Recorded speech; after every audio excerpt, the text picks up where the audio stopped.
Confiez-nous votre image et laissez-nous la transformer en une identité forte grâce à un accompagnement sur mesure et un suivi personnalisé. De la communication institutionnelle au marketing politique et commercial, Eshima vous apporte des solutions grâce à une parfaite connaissance des outils de l'information et de la communication. Contact 085 113 44 44 085 113 44 44. Eshima Magazine, un nouveau standard d'information. Yo soki olingi kaka osimba okotikala lokola mwasi à l'autre. Otikali biso toke. Ine pe sifa. Viva. La politique eza bilanga te. Politique eza mutu. Ine pe sifa. Viva. Ok. Awa. Bozela bokozo biloko. Lelo toza deuxième vendredi conseil de ministre Ekoti. Parce que na politique dans le signe de temps.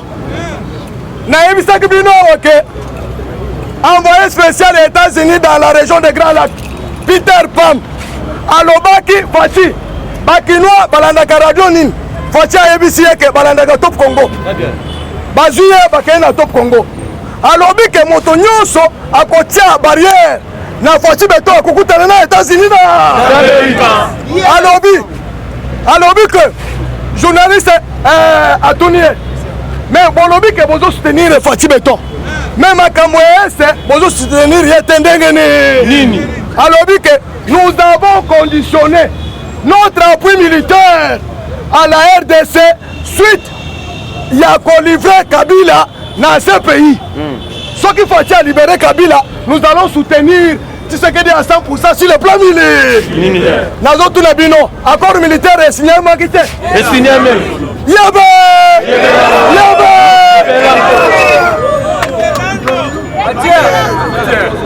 Alléluia!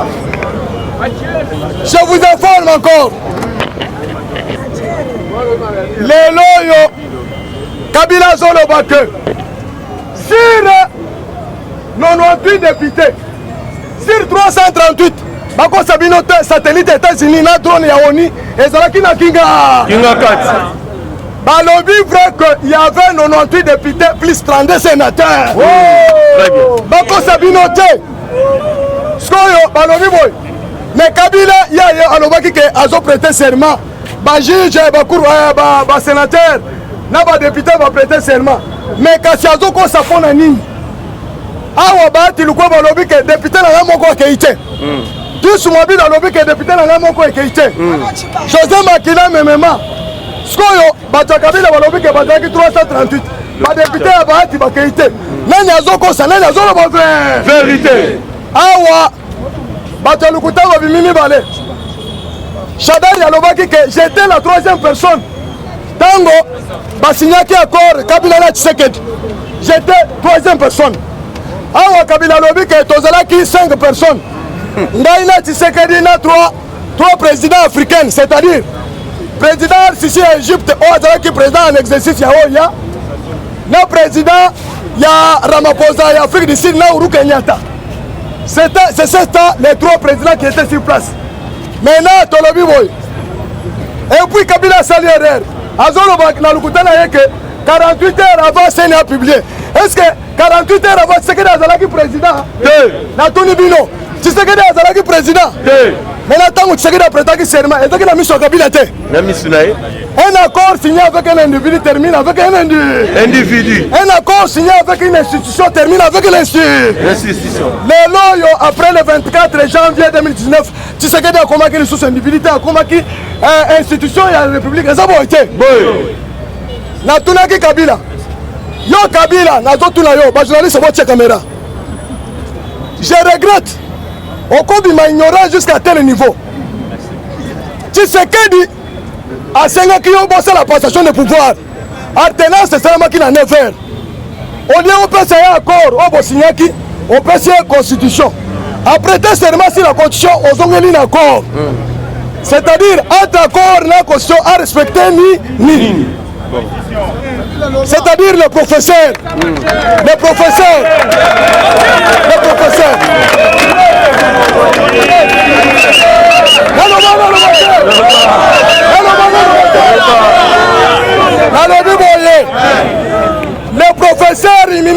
Kabila oyo baza contre nation tolobi boye Tshisekedi a signé accord na Kabila tondimi yango à 48 heures avant CENI a publié résultat wana Tshisekedi azalaki individu mais Kabila basali passation na Tshisekedi na 9 heures apesi constitution apesi bilombo nyonso Tshisekedi a respecté accord ou bien respecté constitution nde tolobi boye comme Kabila yo violé constitution na kati ya mboka les députés qui sont la main d'œuvre de l'État, les sénateurs qui sont la main d'œuvre de l'État, les ministres qui sont la main d'œuvre de l'État, au lieu de présenter loyauté auprès du chef de l'État, la fidélité de Mango Bakay Kosala devant un individu. Un individu sénateur. C'est-à-dire Kabila a sali coup d'État moussou sous lobby. Maintenant, Momonaki, Mayele Tshisekedi. A cause Kabila que azo la constitution lundi. Kabila oueli la multiplier réunion. Tshisekedi a tiki kuna accueilli consultation militaire. Accueilli consultation États-Unis d'Amérique. Na Égypte ba signé accord militaire. Skoyo yaka osala sous d'État. Très bien. Parce que pour le contrôle impérium, c'est-à-dire institution etikalaki et Tshisekedi a la sire na armée. Na sur le plan militaire. Parce que RDC a dans sous l'embargo. En cas de guerre, il ne peut pas recourir pour aller chercher les armes ailleurs. L'Amérique a lobby, ailleurs directement, va signer accord précipitamment. C'est-à-dire, la RDC est devenue le 54e État des États-Unis d'Amérique. Au Tchèque, au Taki Congo, au Taki États-Unis d'Amérique. Au Taki Congo, au Taki Égypte. Il n'a pas FIFA. Néomoni, Kabila a paniqué. Les députés ont dit que Kabila ne contrôle encore rien. Il n'est pas suffisant. Kabila, Oliabina, Mouke, Aeko Bina, Osala Mao, Asala Boebatela, Asala Silipute. Il n'est pas suffisant. Viva! La matière. Kabila, Tshisekedi a piégé qui est. Parce que pour faire des consultations, ou bien mon salaire informateur, et c'est une majorité à la tête. Dans mon acquis, dans mon acquis, en 2019, c'est ce que dit à nommé formateur. Kabila lobby que qu'on nomme formateur, c'est majorité à la compétition. Maintenant, il y a l'élo. Kabila faut que ça va réunir à Pamba, lobby que nous avons tous les députés. Caméra de la communauté internationale est tali. Batali Boye, 130 de S, 98 députés. La 32 sénateurs. Majorité n'a maillé. Lobby, tu sais que les hommes ont consultation. Parce qu'il y a la preuve que Kabila a sous la majorité. Il n'est pas suffisant. Il n'est pas suffisant. La lobby Boye.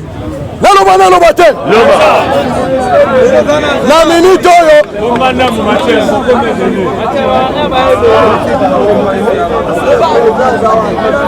la moni bandeko bazali okana boye décision ya biso eza boye oka message ona topesa eza lokola communiqué tolobi boye après consultation okanga bien botika makelele nazocite sur wana nalobi boye après consultation soki Tshisekedi asilisi consultation na ye moto nyonso oyo boyi kai ya peuple ya union sacré akei na kai ya barwandais Kabila na Roberoi mukamate toyebi na ndaku opération toyebi ndako le peuple doit se libérer lui-même. Si. La révolution positive plutôt. Tout ça la révolution populaire pour accompagner Fatube. Asali et Moussala a récupéré Imperium. Maintenant, Sengeli Biso tout ça la ratissage pour rejeter tous ceux qui sont comme les antivolaires. On va compléter serment devant les individus. Mais on va te le dire. Ba député Nyos, on va compléter serment loyauté auprès de Kabila. Sont considérés comme les étrangers contre les intérêts à peuple congolais. Kasi nazo tunabine. Et donc eluki kanda Kabila ezani. Phrase Mouké tala Kabila et raison pour comprendre le discours. Après combien de jours? Vraiment. Phrase au Tshisekedi Alobaki que je ne laisserai aucun engagement politique de quelle nature que ce soit primé sur mes prérogatives constitutionnelles et sur les intérêts de mon peuple congolais. Et je ne transigerai jamais avec les intérêts supérieurs de la nation. Dans la Kabila, il faut comprendre le temps de solution apparemment. Je dis et je vous remercie. Merci beaucoup.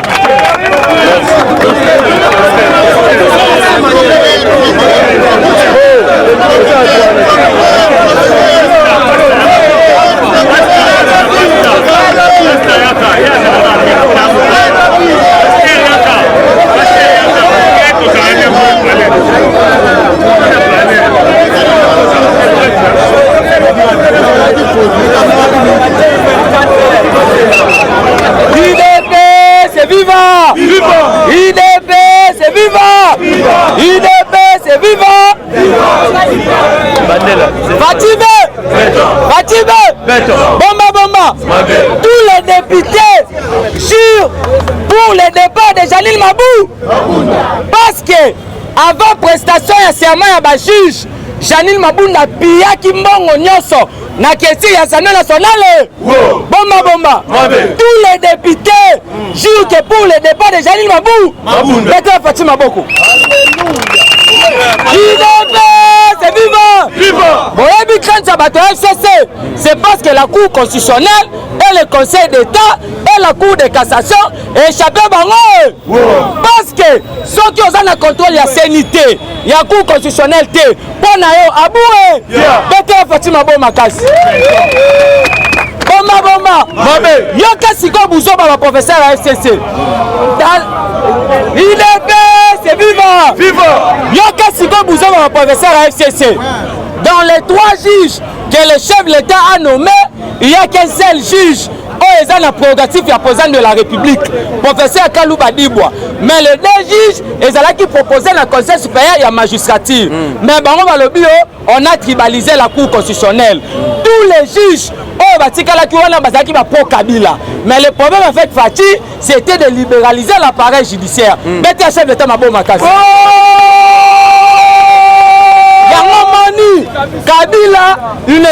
D'abord, Kabila ne sait pas. Eshima, votre magazine qui bat au rythme de l'actualité. Retrouvez la nouvelle édition. Exclusivité, alors que la RDC sort progressivement la tête de l'eau après la crise sanitaire Covid-19 ayant fragilisé les économies du monde, Eshima Magazine présente à la une de sa 15e édition la ministre de l'économie nationale, Acacia Bandou Bola, présente son bilan depuis sa prise de fonction. Relance économique, Acacia Bandou Bola Mbongo donne des signaux forts. Baisse des prix des produits pétroliers, maîtrise des prix des denrées alimentaires pendant des temps forts, organisation des marchés populaires afin de soulager les paniers de la ménagère en période de Covid-19, une franche collaboration avec les opérateurs économiques et dotation en équipement de son administration, la ministre de l'économie nationale affiche un bilan éclatant de sa première année de gestion de ses très stratégiques portefeuilles. Eshima Magazine revient sur chaque étape de la vie de la Margaret Thatcher congolaise. Focus, Agnès Moide et la CNSS interpellent les employeurs sur les avantages de l'utilisation de la télédéclaration. Payer l'impôt est un devoir civique. Barnabé Mwakadi Mwamba, directeur général de la DGI, sensibilise les assujettis. Découverte, Jerry Biangani Tampo, l'homme derrière la renommée de l'université chrétienne Cardinal Malula.